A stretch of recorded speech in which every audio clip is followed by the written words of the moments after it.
What she found growing in the sealed chamber behind the climbing wall had not been seen alive by a trained observer since the reign of Queen Victoria. She was 70 years old, and she had been given the property by her daughters without looking at the document they were sliding across the table. They thought they were giving her nothing. They had no idea what they were giving her. She arrived alone on a Wednesday morning with one bag and her illustration tools wrapped in cloth, and pushed open a cast-iron door that had not moved in 40 years. What she found on the other side of that door produced 6 research papers, a national designation, and an apology from a daughter who had never apologized for anything in her life. Her eldest daughter drove to the property 11 months later and stood in the restored Victorian glasshouse, reading her mother's name on 12 framed illustrations, and could not find a single thing to say. But I need to take you back to the beginning. Bev Alcott had spent 30 years drawing things that most people walked past without seeing, not painting them, illustrating them. The difference matters enormously to anyone who understands it and not at all to anyone who does not, which is most people, which is fine because the work was never done for most people. Scientific botanical illustration is the practice of documenting a plant specimen with complete technical accuracy, so that a scientist reading the illustration a century later can identify the species without ambiguity. Every vein in every leaf, every dimension of every petal, every structural feature of root and stem and seed head rendered so precisely that the drawing becomes a record more reliable than a photograph, because a photograph captures one moment in one light from one angle, and an illustration captures the truth of the thing itself. It requires 2 things that most people have separately and very few have together: the eye of someone who sees what is actually there rather than what they expect to see, and the hand that can put exactly that on paper without losing anything in the transfer. Bev had both, and she had known it since she was 12 years old, standing in a meadow outside Thornwick with her grandmother, looking at a plant she had never noticed before, and being told its name and realizing that the name was only the beginning. That knowing what something was called and knowing what it actually was were 2 entirely different things, separated by a long, careful education in paying attention. She had developed the eye across every summer of her childhood, following her grandmother through woodland and hedgerow and riverbank, learning to look the way you look at a person you are trying to remember, taking in the specific and the particular rather than the general and the obvious. She developed the hand at art college and then refined it across 30 years of professional practice for a university press and 3 scientific journals, illustrating thousands of specimens for publications read by researchers and taxonomists in 30 countries who trusted her work because her work had never once been wrong. That was not a boast. It was simply the record. She had illustrated extinct species from herbarium samples, drawing from dried and preserved remnants what the living plant had looked like, which required her to understand structure so completely that she could reverse engineer life from its ghost. She had illustrated specimens that existed in only one known location in the world. She had illustrated species being formally described for the first time, her illustrations becoming part of the scientific record that would define those species for generations of researchers who would never see the actual plant. She was, in a field that most people had never heard of, the person you called when it mattered absolutely to get it right. She retired at 65 when digital imaging made her skill commercially redundant. She did not perform grief about this because she was not a person who performed things. She had Arthur and the house on Pemberton Road and a garden she had been building for 20 years that rewarded the same kind of attention the scientific work had required and that nobody was going to make redundant any time soon. The knowledge stayed in her hands the way it always had, patient and entirely unchanged by the years of not being called upon, like a language you stop speaking but never actually forget. Arthur died on a Tuesday in October after 14 months of illness that had taken most things from him in stages, but had left intact until nearly the end.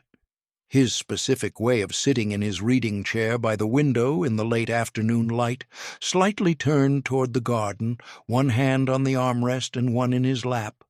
Bev had watched him sit that way for 41 years and had never once thought to draw it because it was simply the shape of her life, and you do not draw the shape of your life while you are still living inside it.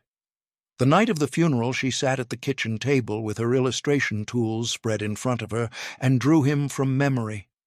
Not the illness, not the hospital.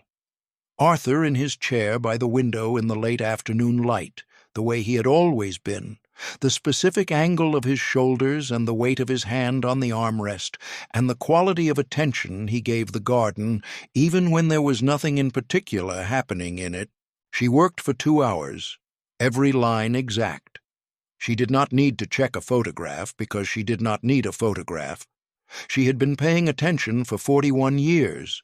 The drawing was small, the size of a notebook page, and when she finished, she sat with it for a while, and then folded it once carefully and put it in the inside pocket of her coat, where she could feel it against her chest when she pressed her hand there, which she did sometimes without noticing she was doing it. She carried it everywhere after that, to the funeral arrangements, to the solicitor, to the kitchen table 6 weeks later when Constance called a family meeting and spread a leather portfolio across the surface and began explaining how things were going to be. 6 weeks after the funeral, Constance called a family meeting. Her eldest daughter was 51 years old and managed a regional logistics company with the specific efficiency of someone who had decided early that sentiment was a form of inefficiency and had spent 3 decades applying that lesson to every context except the ones that mattered most. She arrived at the house on Pemberton Road on a Saturday morning with a leather portfolio under one arm and the expression of someone whose preparation was thorough and who wanted that thoroughness visible. She had her mother's eyes and had learned somewhere along the way to use them differently, to calculate rather than to see. Judith arrived separately, 10 minutes after Constance. She was 47 and worked in human resources for a hospital network and had the particular quality of someone who had spent her career managing difficult conversations on behalf of institutions rather than on behalf of herself. She sat at the kitchen table and placed her hands flat on the surface and looked at them and did not take off her coat. Bev noticed that. When a person does not take off their coat in your kitchen, they have already decided how long they are staying. Constance opened the portfolio. She had prepared everything, and she wanted Bev to see that she had prepared everything because in Constance's understanding of how the world worked, thorough preparation was a form of respect, and she was extending it now even as she removed her mother from the house her mother had lived in for 31 years. The documents were neat. The paperwork was organized. The decisions had been made carefully. She had done this properly. She wanted credit for having done it properly. The house had been placed in Constance's name 9 years ago during an estate planning conversation Arthur had arranged and explained to Bev afterward in the reassuring language of someone who did not want to spend the evening on the details and who trusted, reasonably, that the person he had trusted for 41 years could trust the person he was asking her to trust. It had seemed reasonable at the time. It had seemed reasonable to Bev because Arthur had thought it was reasonable and she had trusted Arthur's judgment about most things for most of her adult life, and this had seemed like most things. She understood now that it had not been most things. It had been the house.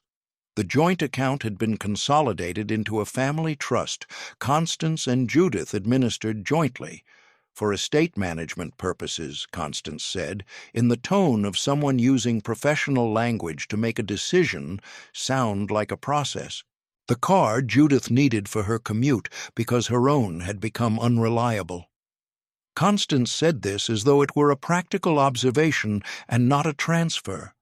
She said each of these things with the flat efficiency of someone reporting facts that had already resolved themselves, as though logic had produced the conclusion rather than her will, as though a woman sitting at her own kitchen table listening to her own house and savings and car being redistributed was simply receiving information rather than absorbing the specific weight of what it meant that the two people she had raised to be kind were doing this to her.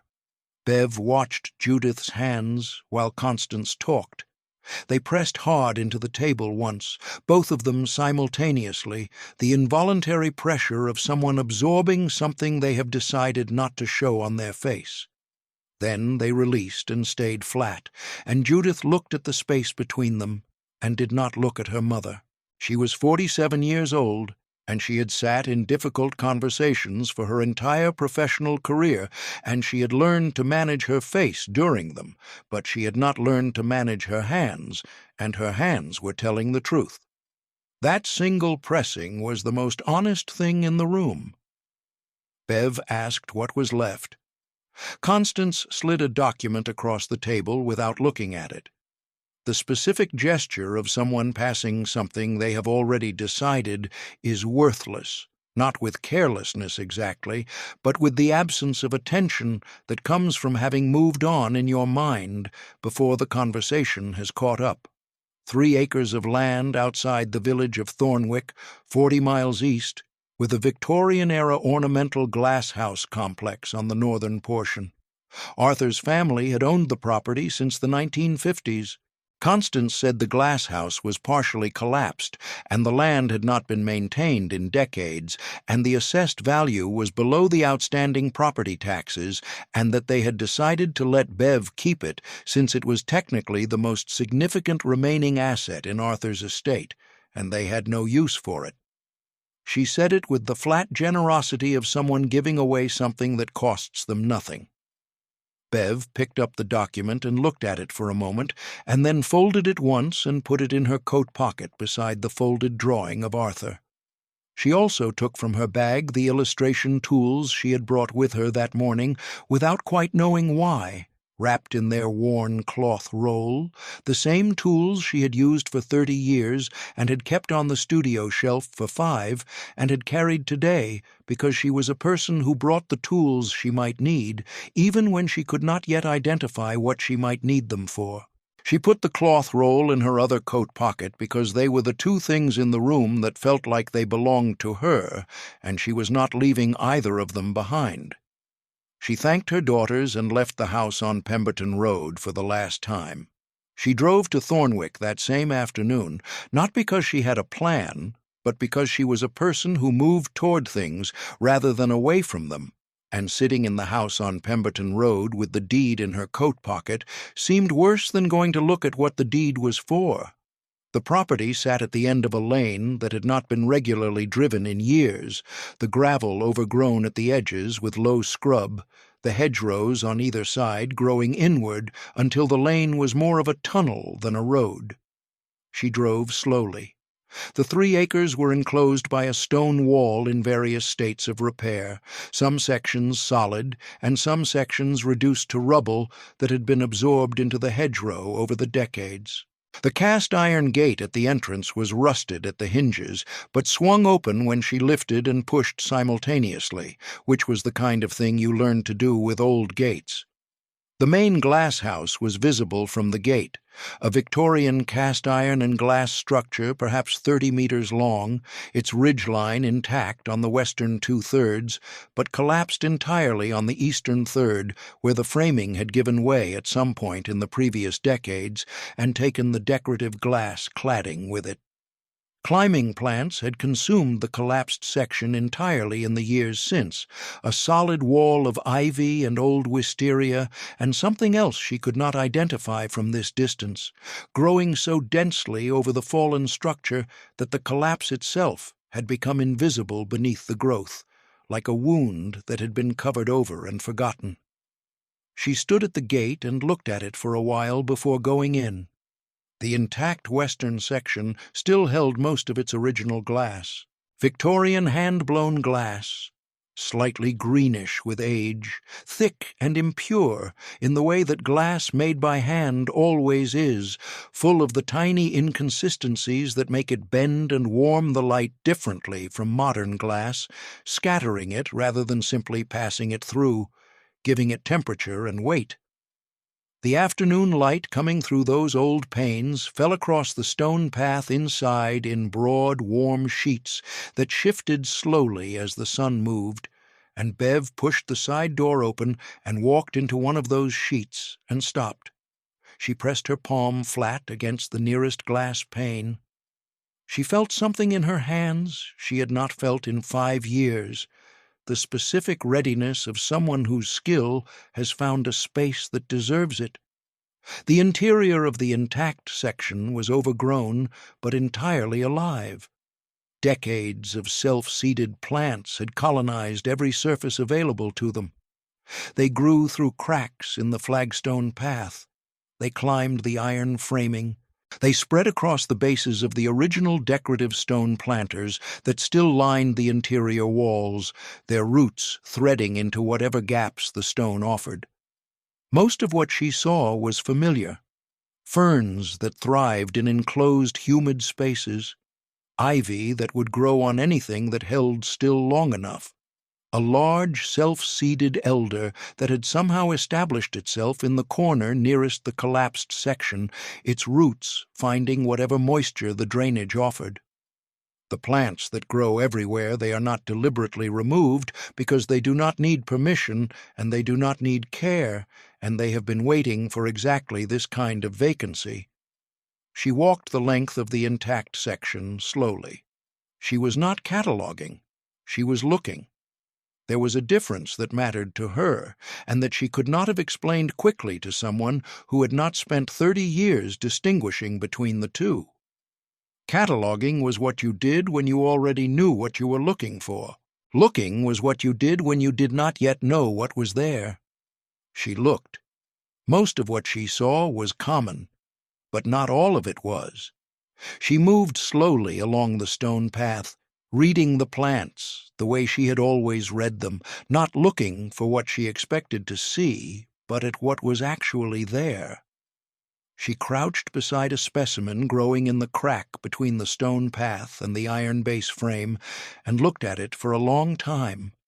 The leaf structure was wrong for anything common, not wrong in the way of a damaged plant or an unusual growth condition, wrong in a more fundamental way. Structurally wrong, the arrangement of veins in the leaf, following a pattern she had seen before in scientific literature and not in any garden or hedgerow or field she had ever walked through.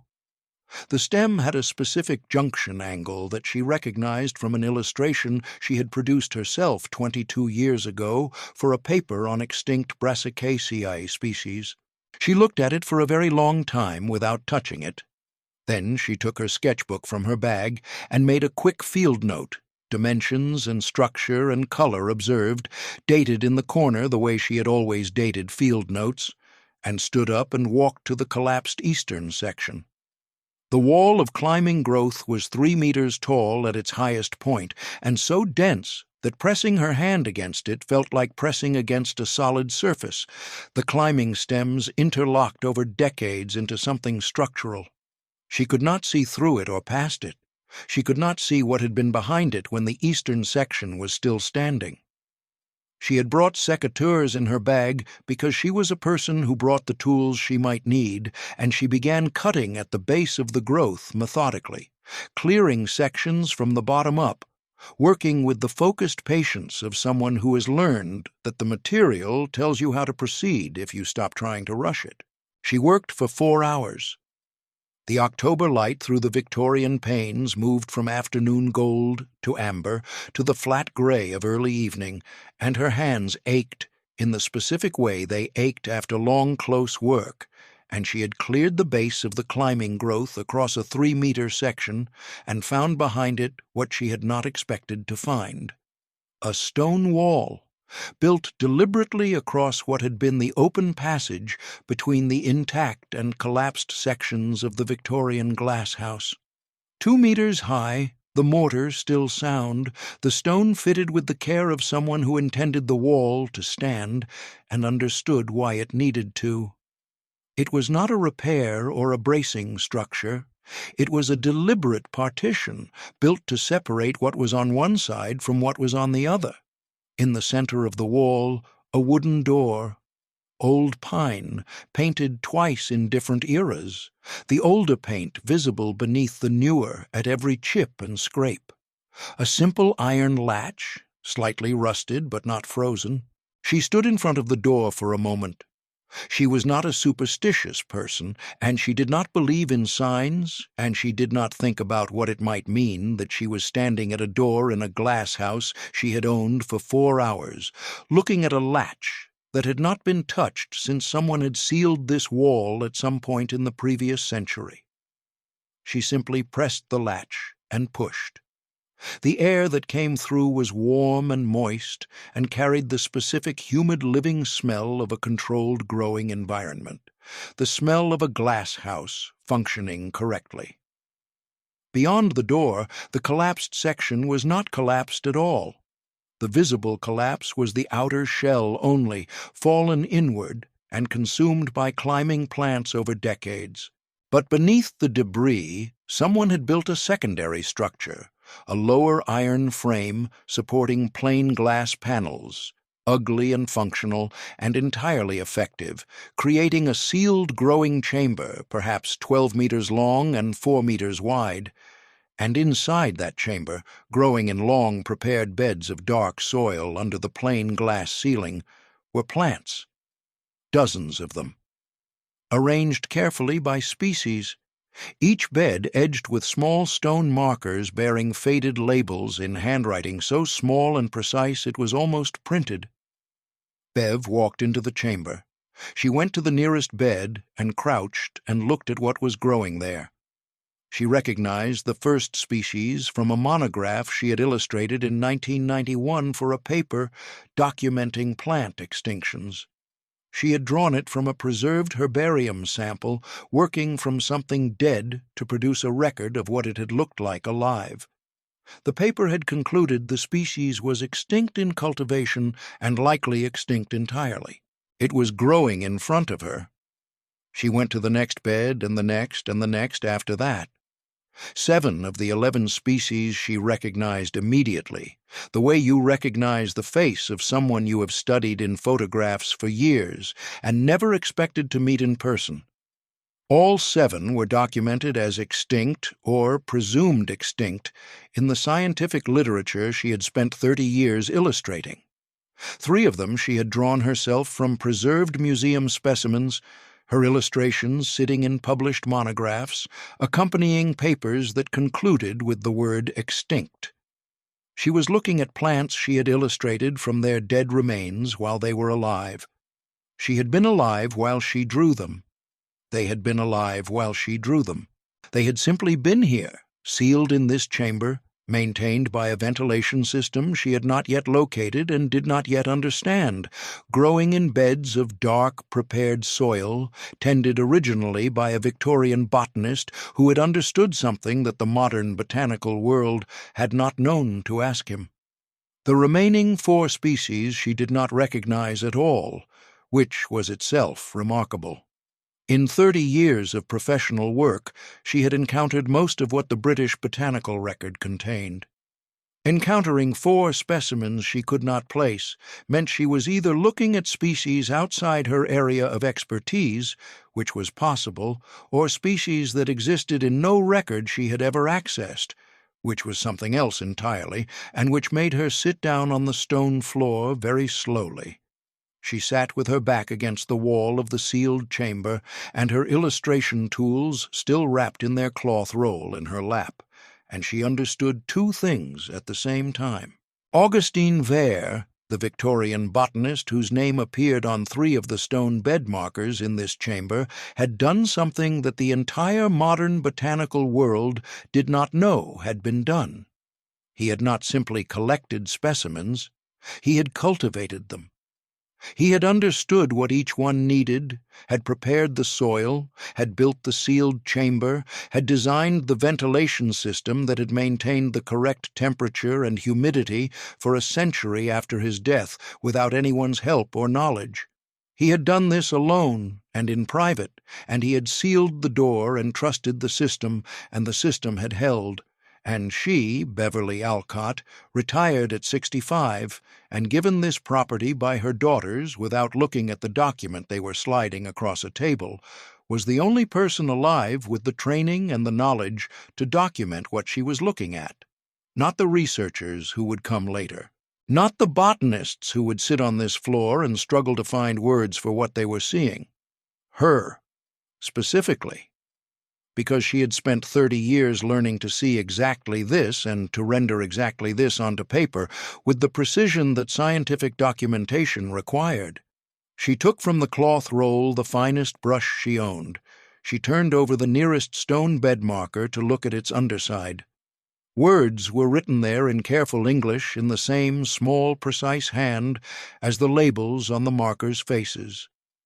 She turned over the next marker. The same words. She went around the chamber and turned over every marker in it, all 43, one by one, and every single one had the same inscription on its underside in Augustin Verre's hand, for the one who sees what others miss. He had written it 43 times, across decades of placing each marker as new specimens were established. He had turned each stone face down and written those 7 words and placed it in the soil. Addressed to a person he could not name and could not know, in a sealed chamber he had trusted to maintain itself until that person arrived. Bev sat on the cold stone floor with the brush in her hand and 43 markers around her, and understood something she could not have been told. Augustin Verre had spent his life building something for her without knowing her name. She opened her sketchbook to the first clean page and began. If you have made it this far into Bev's story, hit subscribe, because what happens next is the part I have been waiting to tell you. A retired schoolteacher named Philippa lived in the stone cottage at the end of the lane and had been watching the glasshouse property with the patient attention of someone who has lived beside a thing for long enough to feel responsible for it. She had been there 11 years, since the last person with any connection to the property had stopped coming, and the gate had rusted on its hinges, and the climbing plants had begun their slow consumption of the eastern section. She had cleared leaves from the gate in autumn. She had reported a fallen section of the perimeter wall to the estate agent who never responded. She had simply watched, the way people watch over things that have been left without anyone to watch over them, because someone should. She drove up the lane on the 4th morning when she saw lights moving inside the intact section, and knocked on the gate with the directness of someone who had spent 30 years in a classroom full of people who thought they could get away with things if they were not directly confronted about them. Bev opened the gate. She showed Philippa the sealed chamber that same morning because Philippa had the specific quality of someone who can be shown something extraordinary and respond to it with stillness rather than noise, which was the quality Bev most needed in a witness. Philippa stood inside the chamber for a long time without speaking. She walked each row slowly, crouching at the beds, reading the stone markers, looking at what was growing with the close, focused attention of someone who had spent 30 years teaching young people to look properly at the natural world and who had maintained the habit herself. When she reached the last bed, she stood and turned to face Bev. She said she had taught biology for 30 years and that if what she was looking at was accurately identified, this was the most significant botanical discovery in the country in her lifetime. Bev said she believed it was accurately identified. Philippa said she knew someone at the university. She said it the way people say things when they mean they are going to do something about it today. A young botanist named Fletcher arrived 3 days later, dispatched by his professor to assess what had been described to him as a possible significant find by an elderly woman with no current scientific credentials, which his professor had characterized as worth a day trip out of professional courtesy, and nothing more. Fletcher was 28 and had been studying plant conservation for 6 years, and he drove to Thornwick in the resigned manner of someone doing a courtesy call and walked through the door of the sealed chamber and stopped walking. He stood completely still for 30 seconds. Then he took out his phone and called his professor. He said she needed to come immediately. His professor asked what he was looking at. He said he was not going to try to describe it on the phone because there were no words for it that would be believed and that she simply needed to come. The professor arrived the following day. She was 53 years old and had spent her entire career working on plant extinction and conservation, and she had developed across that career a professional skepticism about reports of significant finds that had served her well, because most significant finds turned out to be significant only to the person who had found them. She walked through the door of the sealed chamber, and within 45 seconds that professional skepticism had been entirely replaced by something she would later describe in a research paper as the most significant moment of her professional life. She sat down on the stone floor. She looked at Bev standing in the doorway and said, "Do you know what you have here?" Bev said she had some idea. The professor said she was going to need to make a great many phone calls and that she was going to start immediately, and that she hoped Bev understood that this discovery was about to become considerably less quiet than it currently was. Bev said she understood. She went back to her illustration work. The legal letter from Constance arrived on a Thursday, 3 weeks after the professor's visit. Formal stationery, careful language, questions raised regarding the provenance of the Thornwick property and the proper administration of Arthur's estate, and a list of matters Constance's legal team wished to discuss at the earliest opportunity. Bev read it once, standing at the door of the sealed chamber with the morning light behind her. Then she set it on the stone floor beside the nearest bed of plants and went back to work. She had been at it for 3 weeks by then, working in the early morning light when it came through the Victorian panes at the angle best suited to close botanical work, sitting cross-legged on the floor beside each bed with her tools spread on the cloth beside her, one specimen at a time, taking whatever hours each one required without hurrying any of them. The plates were building into a record that had never existed, the first accurate visual documentation of 11 plant species in their living state, each plate showing not just the surface appearance of the plant, but its underlying structure, the architecture of root and stem and reproductive organ that a trained scientist needed to make a formal identification. She worked the way she had always worked, with complete attention and no performance. The brush moved across the plate, and the plate received what the brush offered, and the result was exact in the way that 30 years of practice produces exactness, not carefully but naturally, the way fluent speakers form sentences without thinking about grammar. Fletcher came every other day and was now accompanied by a rotating team of researchers from 3 different university departments. He had stopped pretending this was a courtesy call on his 3rd visit, and had called his department head, who had called the research committee, who had called the National Botanical Conservation Authority, whose director had personally driven to Thornwick and spent 4 hours in the sealed chamber before calling 3 colleagues in other countries. 6 researchers were working in and around the glasshouse on a rotating schedule. Bev worked among them the way she had always worked, without requiring acknowledgement and without providing unnecessary conversation, which the researchers appreciated because they were also people who worked best in focused quiet. The authority processed each completed illustration plate as it arrived in their database. Their director called Bev on a Tuesday morning to say that her work was producing the most significant new entries to the National Botanical Record in 40 years, and that the authority intended to formally recognize her contribution at their annual ceremony in the spring, and that they hoped she would attend. Bev said she would check her Tuesday schedule.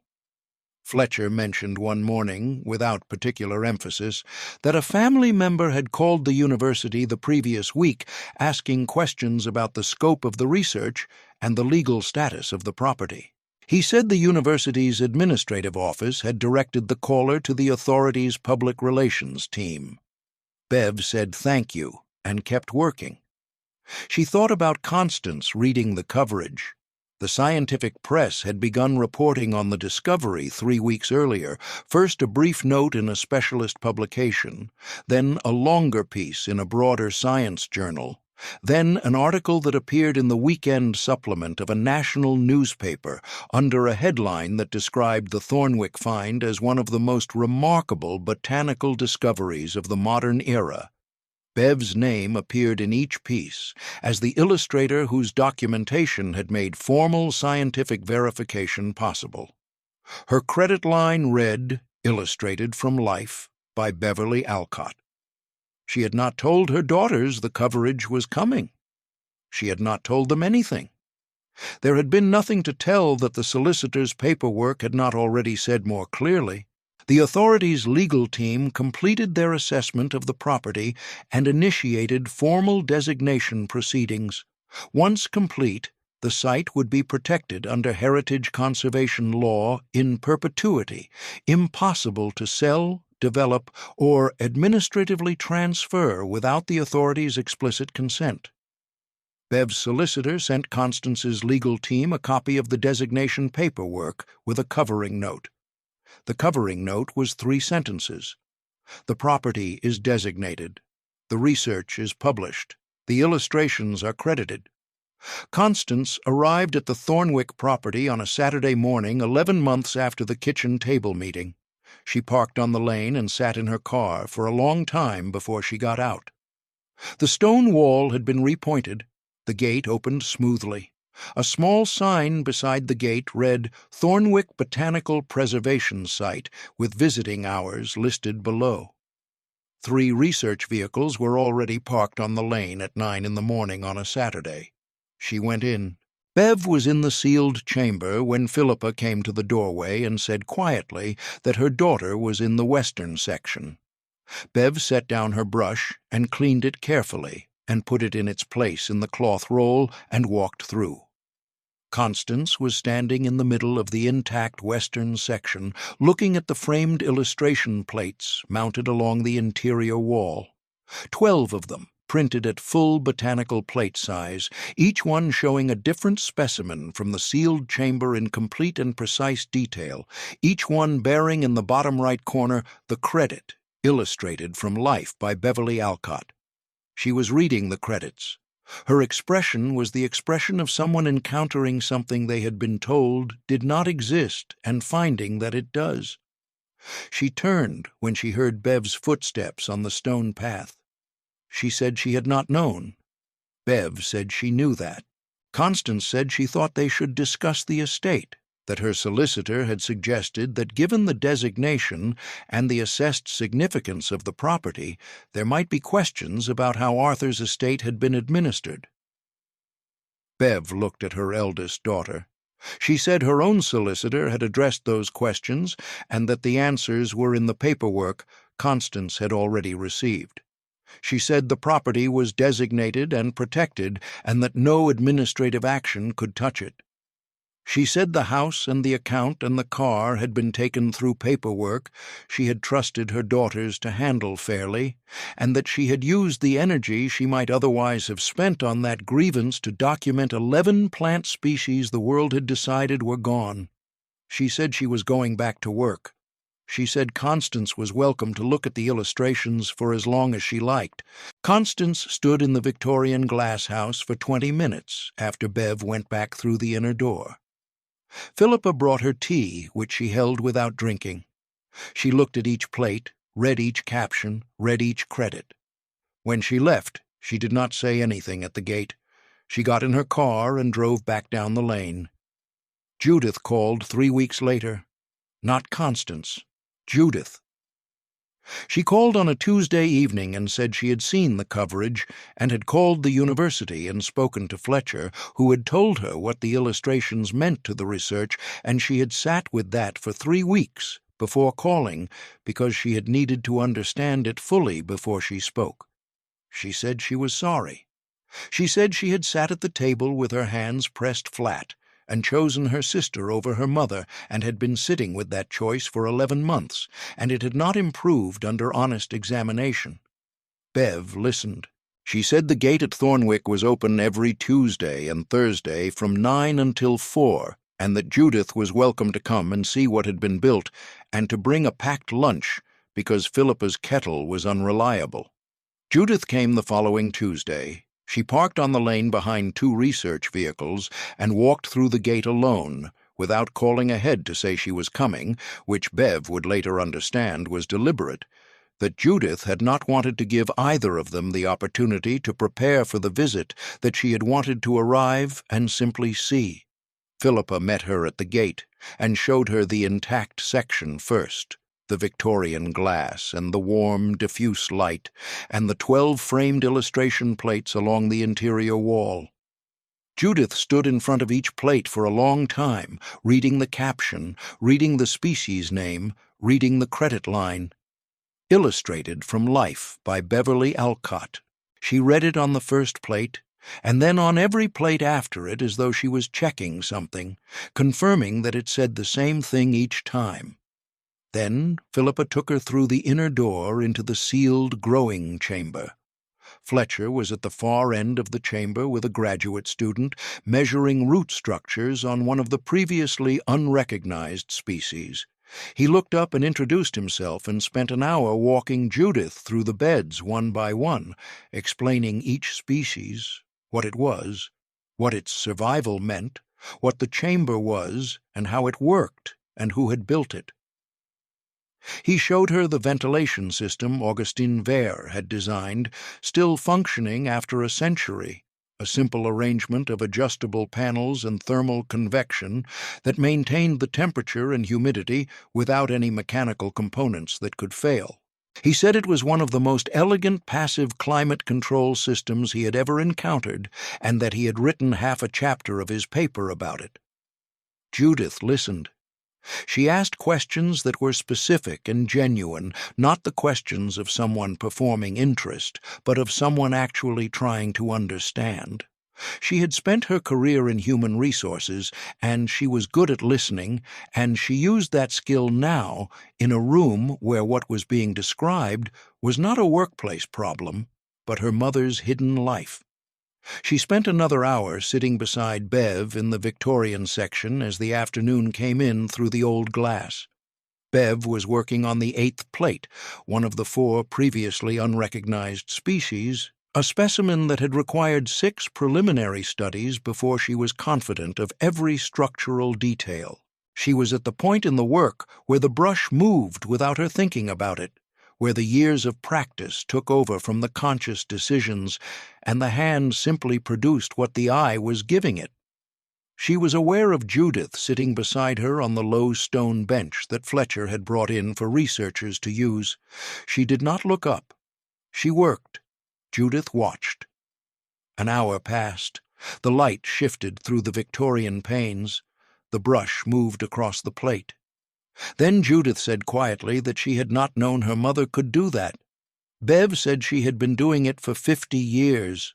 Judith said she knew that. She said she meant she had never watched.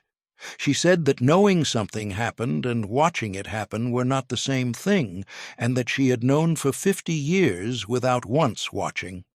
She said it without expectation of forgiveness.